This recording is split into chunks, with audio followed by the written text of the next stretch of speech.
Hey everybody, and welcome back to another episode of Let's Play Hyrule Warriors. We are continuing on, and apparently in the release order, as you have said. Yep. Right in, Leo's here, and it's just Lana. She's on her own. Oh shit. Okay. But while you take a look at all of her stuff and get her properly, equipped, because she's a girl on her own, so obviously she's weak, even though she's like badass mage. Possibly the most sexist thing I've ever heard come out of your mouth. I was trying to say it sarcastically, if you didn't catch that. Like, I even said she's a badass mage. She don't need no man. But anyway, he showed me the concept art for Breath of the Wild, which included Link with jeans and a sword, him on a motorcycle, which, yeah, it was pretty much Epona. I think it had it written on the side. He had a guitar instead of a harp, and then there was another one of him in a spacesuit with a Metroid next to him. Which, yeah, granted, is a little far-fetched from where they were going. Because it still looked like Zelda and you were just trying to push it into space. Do you know what I mean? Like, it wasn't necessarily... Ooh, it's the recommended Trying out her new weapon. It's the recommended thing, too. Oh, man. Let's try out Tetra. Because we haven't used her for ever. Have we used her before? No, we've never used her. Ooh, jewel. Ooh, cutlass. and she has a thing, extra XP and rupees? Do it. Yeah. But, it got me thinking. Lana Every Zelda game. Fucking, of course, the narrator Wherever chooses she looked, the one time to was talk. consumed by shadow.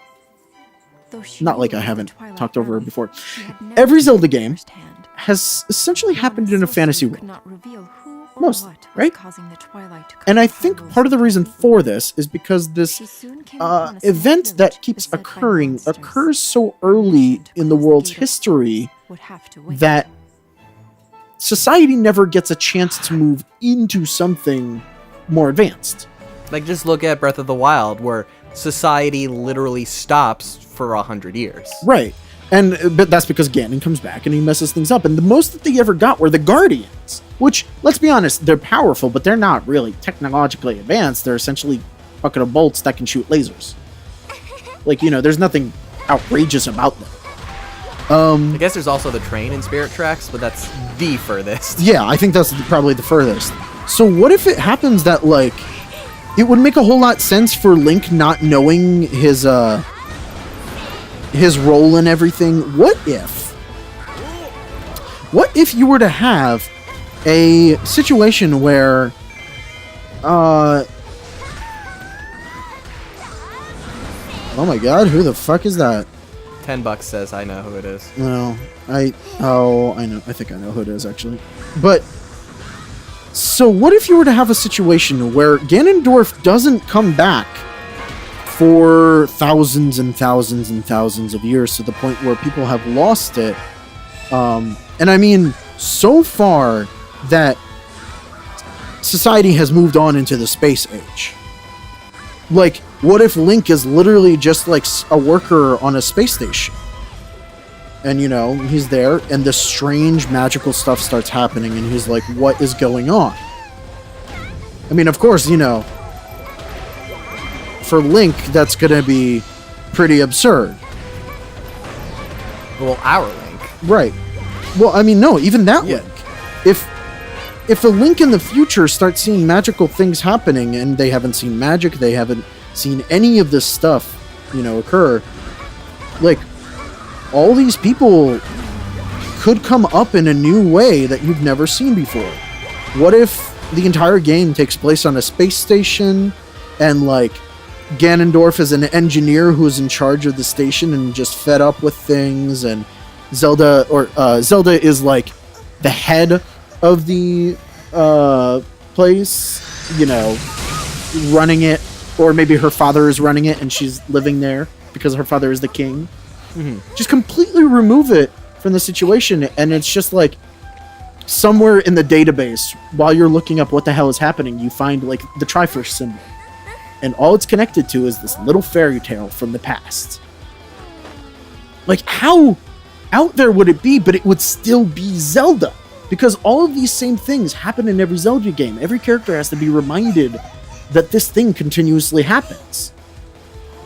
you always have a sage that tells you about it. What if the sage is like the AI of the computer, and that's what it pulls up? That does sound Right?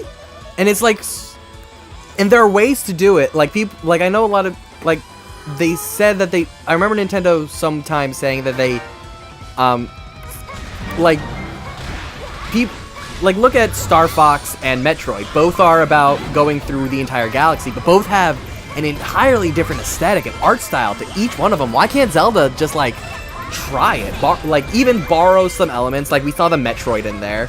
I think it's funny to have, like, a Zelda game and have a Metroid in there. Right, well, I mean, not even the Metroid. I almost see, like, what if there are space stations and, like, the, you know how we have like Greek symbols and for the zodiac and you know all that sort of stuff. You know what I mean? Yeah. So why aren't those just old Hyrulean symbols that it's like, yeah, we've always used those. It's from an old ancient society that, you know, we don't talk about anymore, but exists. It makes sense. That's why you would call the AI after a sage, because like, well, you know, somewhere in the long period of time that there was some sort of sage, and he did, you know, that sort of knowledge thing. It's a reason why, like, we call ships, why we call flying ships things like Daedalus and Icarus. They don't exist anymore, but they meant something in society, and they're sort of related, so we take their names. So why can't it be some sort of myth that happened a long time ago? And turns out, no, it's all true. There's plenty of that in a lot of the media of other things. I mean, hell, even Harry Potter has it like that. True. Where, like, nobody knows that magic exists until Harry goes into the fucking weird world. And then suddenly you reveal this thing where a lot of the things you take for granted normally are magical. So build a new world where that happens.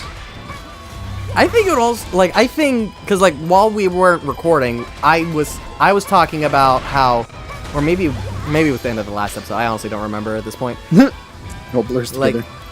There's no way up from here. Like, what, like, my thing I was saying about Zelda is, I feel that Breath of the Wild took it as far as it could go. So, I feel like, even for a game, just like switching the style of it, just sort of like that. It doesn't have to be permanent. The next game can go immediately to, like, back to like the fantasy setting. But like, think about it like this. When I say like, when I think it would be a good idea, look at Call of Duty. Every game was World War II until everybody got tired of World War II. Then they went to the modern day, and then everybody started getting a little tired of the modern day. And now, so many years later, they're back at World War II, and it feels like a breath of fresh fucking air. Yeah. It truly is.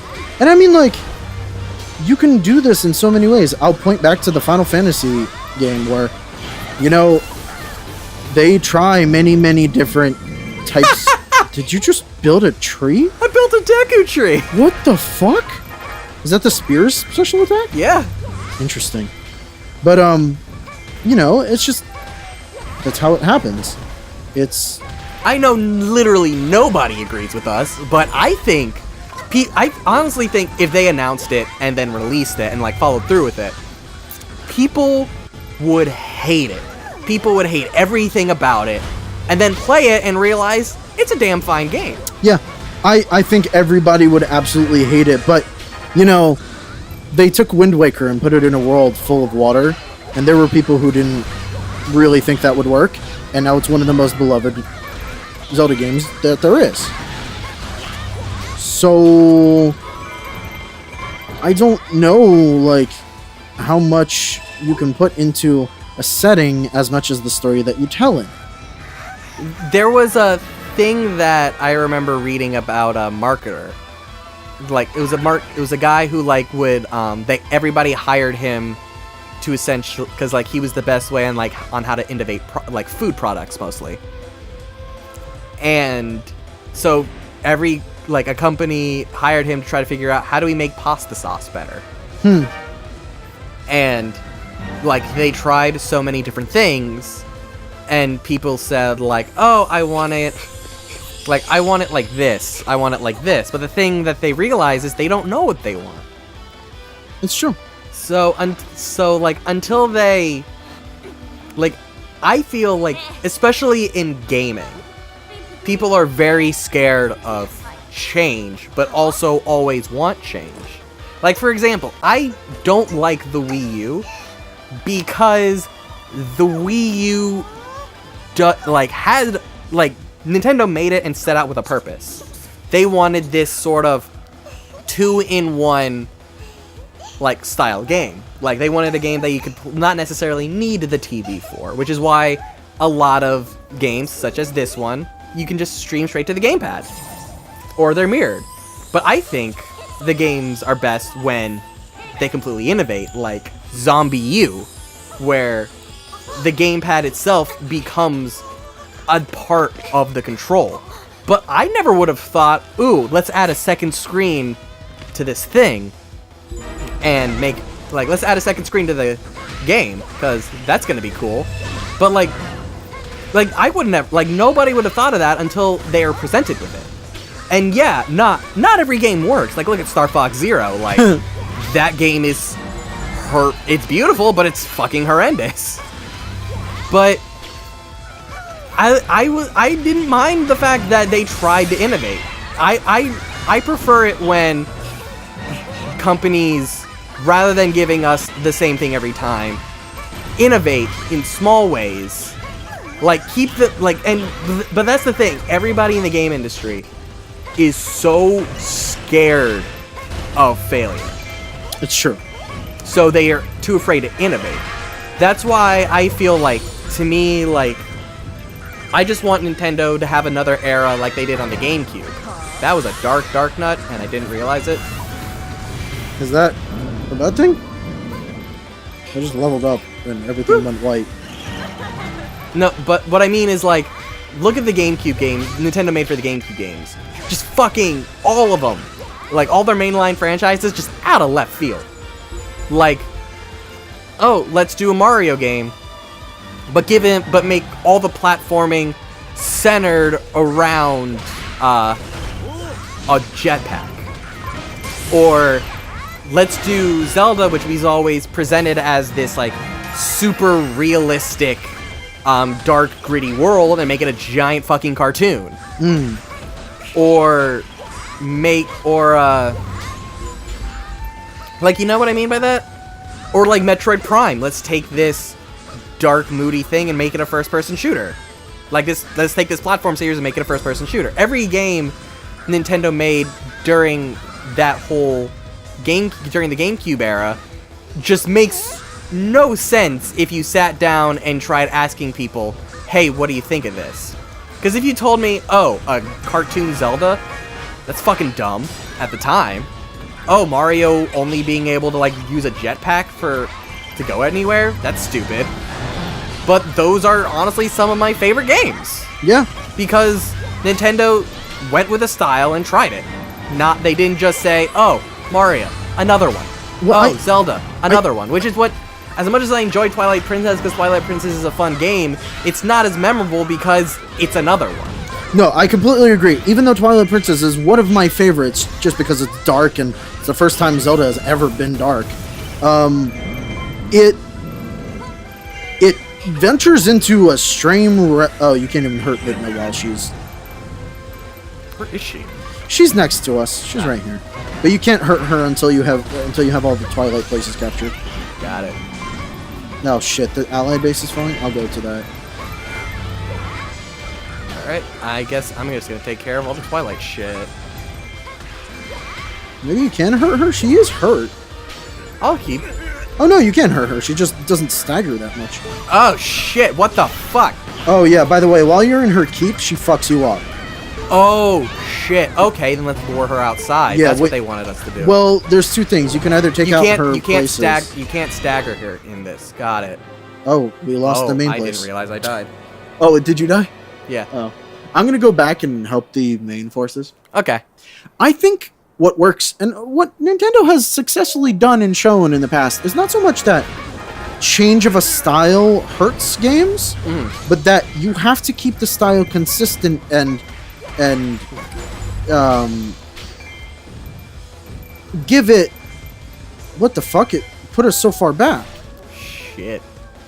All right, you escort Agatha. I'm Will gonna do. help the base not fall because apparently it's falling. Because when we say, like, oh, we want a Zelda in space, we aren't saying, like, oh, we want it to look super Star Wars-y. Because that's not Zelda. I think, like, imagine Zelda with, like, a sort of, like, imagine the aesthetic of a space Zelda, but, like, everything is more or less based on, like, the way ruins look. Or, like, if all the futuristic portions of it look similar to, like, the bright lights and architecture that The Twilight.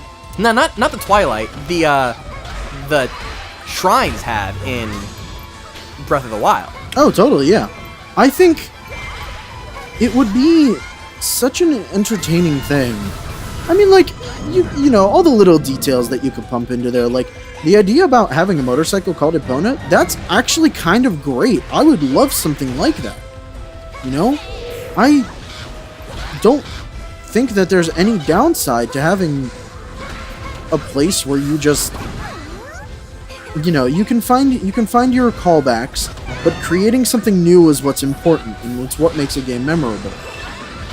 Because, I mean, I don't know if anybody would have remembered Wind Waker if it wasn't for the boat and the entire world being full of water.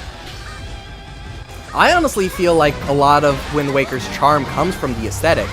Because, like, imagine Ocarina, but with GameCube-style graphics, but then having to traverse the world. No, I can imagine that easily. I think it would have been... Boring. No, I think it would have been much more amazing with newer graphics. I don't think that the graphics impacts the story.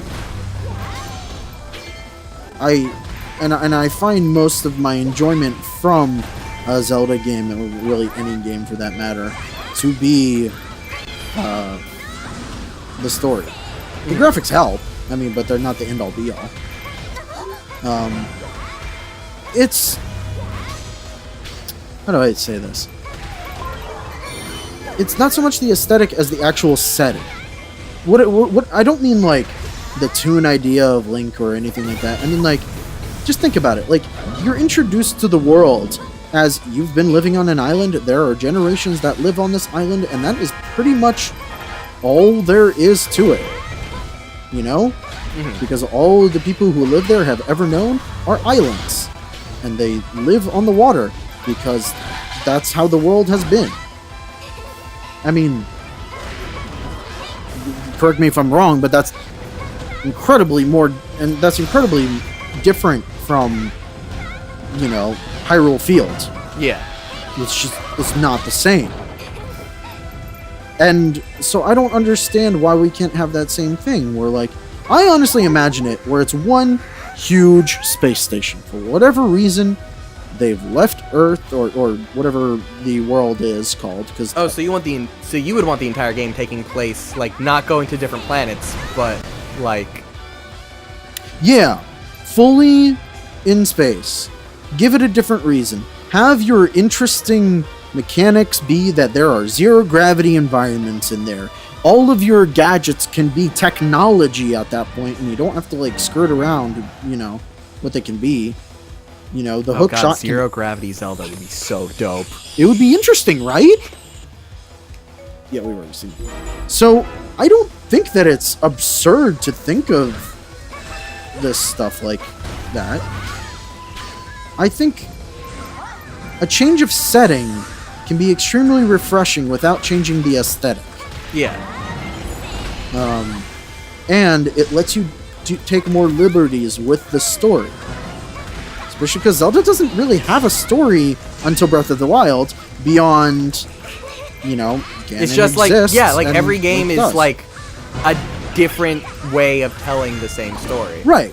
And Breath of the Wild has actually shown that, hey, you can tell a story beyond that, because there are characters who have meaningful relationships in Breath of the Wild, and there is much more going on than just the hero of time beating Ganon. There were lives that were part of all of this, you know? Like, I looked to the Zora girl, and, like, Link and like, nope, those two were in a relationship. And whatever thing they went through, you know, that ended. Now, because Link is an emotionless slab, we don't get to see anything from that, unfortunately. But I think it would be much more interesting to see, like, how people were affected by this. It gives more weight to everything that you do if, you know, there's meaning behind it. I always wondered, like, you know, Link saving the world. Okay, well, he's saving the world. What else? Oh, that's Mid now. Okay. Yeah, Mid is powerful. Even outside of the thing, she hurts. So careful. But, like, seriously, outside of... outside of that, there's not much to Zelda. I got it. There we go. Oh wow, you were actually beating her. Yeah. Oh, so you don't actually have to... See, like, in here, it's easier because she staggers, unlike in the Realm of Twilight, where she also has an attack boost and doesn't stagger. Yeah. Although I may just have pushed her closer to the door. But, yeah. I mean, if you think about it, the world's ending in every single Zelda game ever, right? Like, I like the idea of they don't know why the world's ending, so they, like, create the space station to, like, research it. Oh, yeah. Well, not only that, but, like, maybe the world's ending, and they think it's a completely different reason than what it is. Because, not just research, but, like, it shows that the world has evolved past... Magic. Yeah. Well, not just magic, but, like, I always thought it was a little weird that if a sage somewhere knows that the world is going to be harmed by Ganon at some point in the world, because someone always knows. True. Why the fuck are they not searching their entire lives for the Hero of Time? Yeah. Like, is there any reason at all? I don't think there is. Or, like, why did you wait 100 years to wake up Link? Right. No, it's a very strange thing. Well, maybe that's the point of the game that I haven't reached yet. I don't know. As far as I know, it's just because he was injured and they put him in there to keep him safe. Okay. But that being said, well, I think somebody was supposed to wake him earlier, but then everybody from your crew, Died. Not died. Like, nobody came for you because the person who was supposed to do it, which I think is Zelda, got trapped. Got it.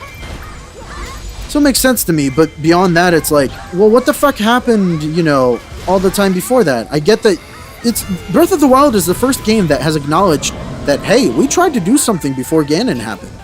We knew it was going to happen, so we made those Guardians to combat him. It's the first game of any series that has shown any competence on the part of anybody beyond the Hero of Time. True. Like, Well, Skyward Sword had Impa. Impa tried. right. Well, I think the Sheikah are always the ones who try, but yet somehow the Sheikah are always just gone conveniently. Oh, my GoPro just ran out. Oh, shit. Well, if you're watching this, I'm sorry, but the second thing has just vanished. It's okay. I'll make this more interesting to compensate. I'm so sorry. Actually, does that mean we have to stop for the day? I don't know. It might just be that the SD card is full. Ah.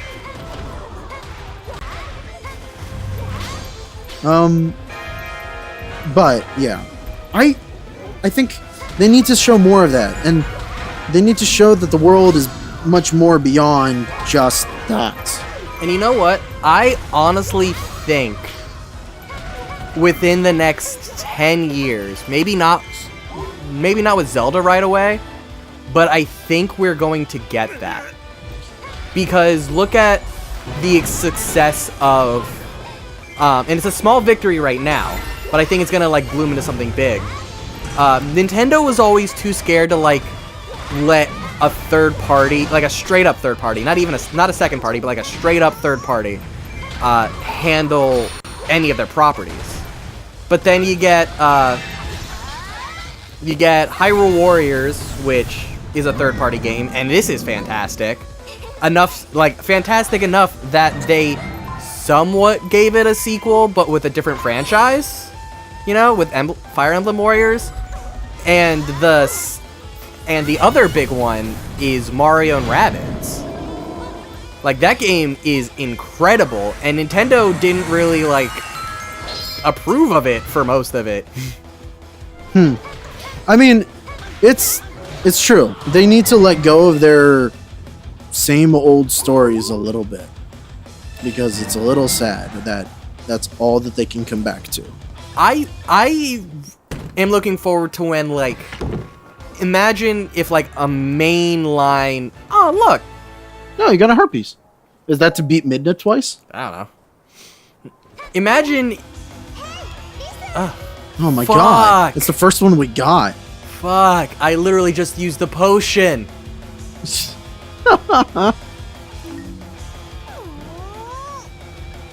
Yeah, imagine, if a console's big, Zelda game or Metroid game is a fully third-party title. I think with the, if Nintendo continues to, trust third-party developers the way they trusted, Ubisoft, I think that's something that, could possibly happen in the next 10-ish years. Not with Zelda. I feel like Zelda and Mario are way too prized for them to, want another company to handle it, but I could see, somebody else tackling a Metroid game, or somebody else tackling a Star Fox game, without Nintendo's involvement at all, the same way, I know Platinum made Star Fox Zero, but... Isn't Metroid Prime by a studio that's not Nintendo? Yeah, I know, but Nintendo was super heavily involved. Well, of course. They're super heavily involved. They contracted the studio to do it.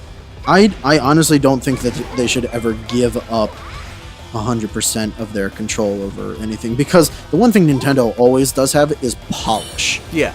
And that is missing from a lot of games nowadays. I mean, Nintendo, refuses... That's something I do love about the company. They refuse to put...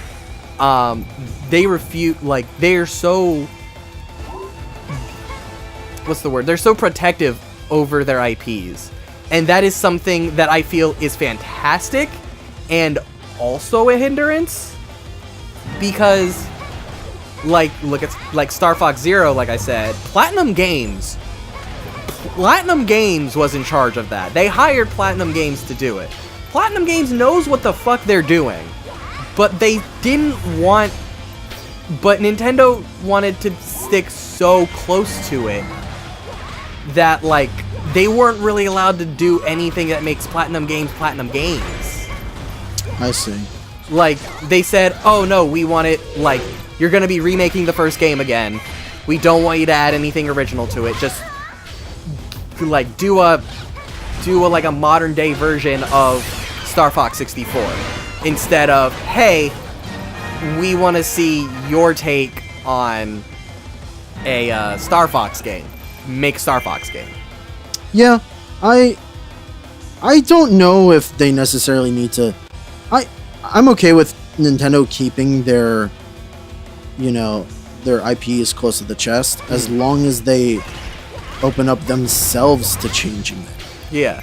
I would love for them to keep control if they could also think of giving it more than what it is. Yeah. But they don't.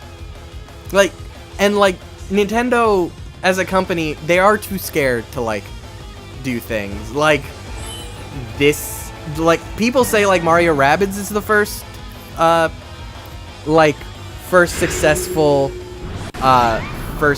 it's the first Mario Rabbids is the first third-party Mario game since Hotel Mario. But this game proves, or even Metroid Prime, which they it was technically a second-party title, but they fucking Nintendo just let them do what they wanted, and I think it shows in the quality of the entire series. Or even this, where, hey, you even if it's like Nintendo makes the mainline games, but allows other people to kind of do their own spin-off games, I think that's what Nintendo needs. They're too scared to let anybody do anything. Well, that's not true. I mean, they're starting to do it very slowly. Yeah, no, now. But like, I want to see them like really like just. I don't want to see them let go of everything. No, not let go of everything. Kind of like Well, what the fuck? Oh, okay. I'm trying to check out the last thing so she's not as powerful. Yeah. Like, I'm just trying to imagine like,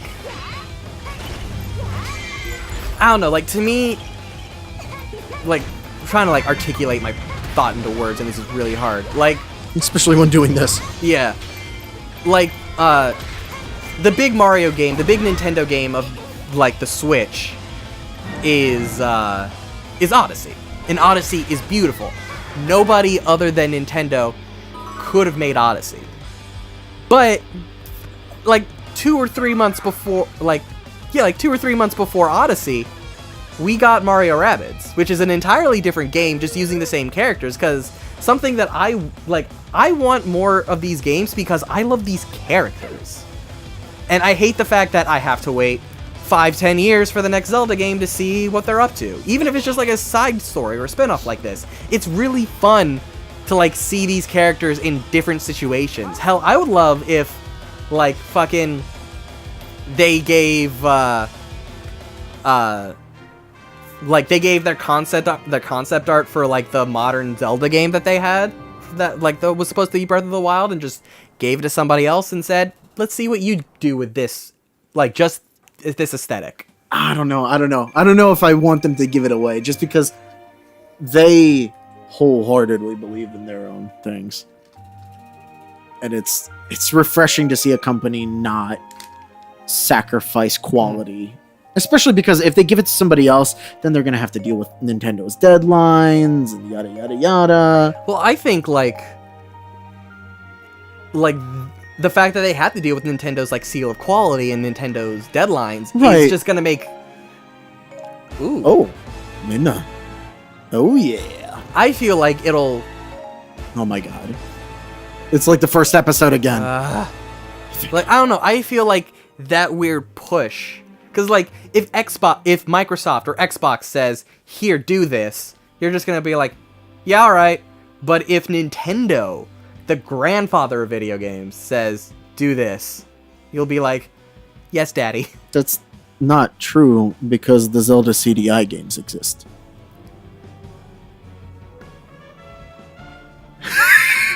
We'll see you guys next time. Next episode. Next fucking episode.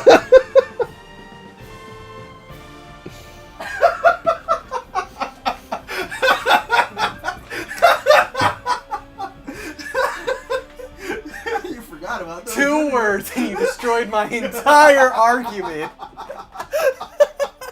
It took 2 goddamn words.